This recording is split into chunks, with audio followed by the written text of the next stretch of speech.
Hello and welcome to Rennthusiast, my YouTube channel about Porsche ownership, and we are about to do another installment on my 997.2 Carrera S manual. Car is guards red, as you can see. I've shot a number of videos about the car. I'll link them down in the description below. This car has been a bit of a journey because I've been facing some repairs that are probably appropriate and expected for an 85,000 mile example.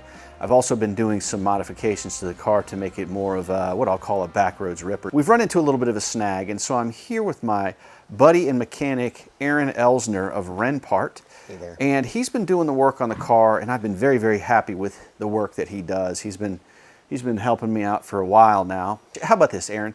Why don't we talk about the repairs and mods that were done, and we talked about that in the previous video, and then we'll talk about the problem that we've run into and the potential solution. Yeah, so basically we put a clutch in this car. It was slipping. If you want to come see the original clutch here, you can see that it is shot and dirty.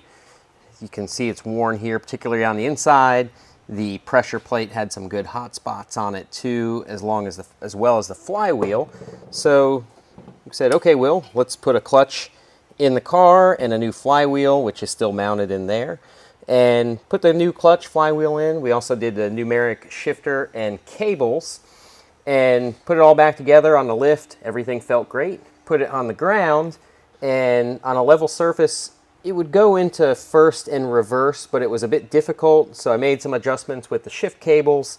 Thought maybe it was an issue with the cables, so put the stock cables back in. You know, you always try to go back to the thing you did last that made a difference. Same issue.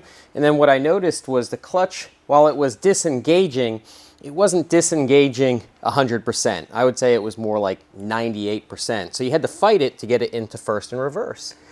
And what was odd too, Aaron, is that like if the car was off, it shifted very smoothly, like there was no problem at all, but you fired the motor up, and I mean, it wouldn't want to go. So what we've done, or what I've done, is I've gone back in and I'm trying to eliminate any bit of play. So this is the clutch, this is the fork pin, and you can see here it's worn down a bit.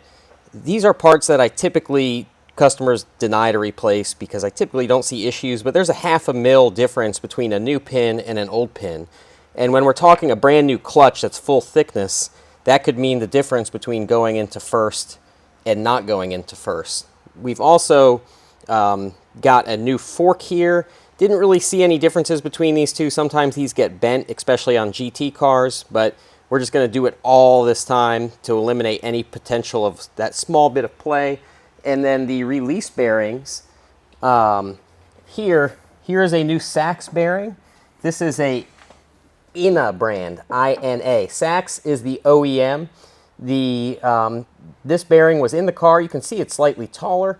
So we're going to go back with the Sax, which is the OEM part, and put it in. I haven't had issues with these before, but since we're having issues now, we're going to eliminate all possibilities of this. And then worst case scenario, initially when a clutch isn't disengaging, you really think it might be the slave cylinder, which we have a new slave here. But on the 997.2, you need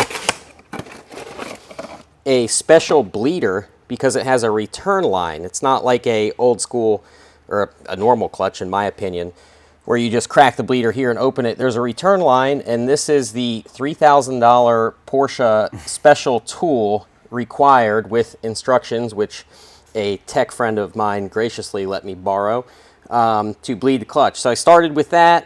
That didn't do the trick. I was hoping that it was just a slave. I do have a new slave. Go ahead and do that with the trans out. It's much easier with the transmission out. And then we will go ahead and put this new clutch kit in. I just went and got another clutch kit. Sometimes the pressure plates, when they get shipped to you, they're in a box. Who knows, something got bent. I'm trying to eliminate doing this job again. So we have a new disc, new pressure plate. I've measured everything up here. Everything is the same and no differences. The only thing I could see is the small difference in the pin, the difference in the bearings, which I think is pretty huge. Well, show me the play over here too. Yeah, and then also we're going to put in a new guide tube on the trans. So this, basically the fork sits behind this, and this bearing rides on here. And when you step on the clutch pedal, the slave pushes out here, pushes that lever, pushes this bearing into the spring on the clutch, which releases the tension and allows you to shift gears. So if you see this play here, I don't have the new tube here, I'll have it later today. We'll see if that eliminates some play. So we're going to go ahead and just do all of this, and you'll be curious to see what the difference is in clutch release. Sometimes if you get chatter in your clutch play in there, that can come from there, but we're just going to do it all and give it another shot, and we'll put the numeric stuff back in so you can get a true feeling for how that stuff works. So, hey, let's put the car up in the air and just kind of take a peek underneath. So here's where your transmission came out of. You can see the new flywheel. It still looks brand new. I did a rear main seal too. Here is your clutch slave. So we'll be replacing this. You can see there's a return line. There's nowhere to bleed it. So we'll be replacing that as well. This is my fancy tool. Basically, when you pull the transmission out, nothing is holding the engine. So you need something to hold the engine in here. And you can see I've got a block of wood in here so we're not on a pan. Aaron, this looks to me to be pretty clean up under here. I mean, what's your opinion of what you're seeing? This car is clean. I can tell it wasn't really in salt. A lot of times I'll see corrosion on little fittings, like this is where your trans mounts to, especially fittings like these, the clutch slave. I usually see corrosion if the car has been kept, you know, in an area with salt or kept outside, etc. There's suspension up in there. We touched on that in a previous video. I'm really excited about that. Yeah, so you have your new tow rods, control arms, and your MCSs. I mean, so I'm not going to say I spared no expense, but guys, I mean, I wanted to get this thing right. And if you've been watching my videos, then you know that's typically what I do. Is probably go a little too deep financially into these cars, but I mean, I want it where I want it, and it serves me well from an enjoyment perspective after the checks have been written. So one thing that's really cool about the 997.2 wheel is I work on a lot of 996s, 997.1s, etc. You also have this killer thing over here. We don't need to get too much into it. Wide body Carrera S. We were up in the mountains and it had a couple of small issues, sunroof and things like that. That's after this car. But the 997.2, you can tell they've really developed this chassis because these are all of your under panels on the car. And compared to a 996 only has this center panel and one little panel that covers the power steering lines.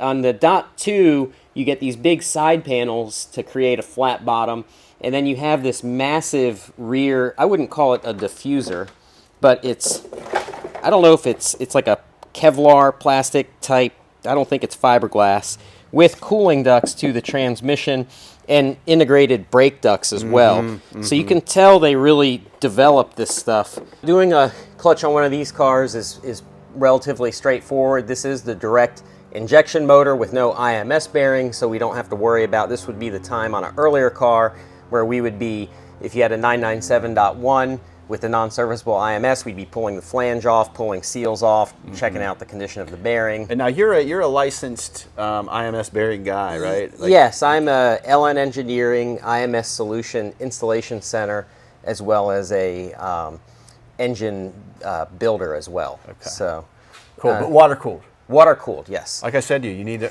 learn air cooled so you can work on my stuff. Well, there's a 912 back there, and that's a good place to start. Rust bucket. Yeah.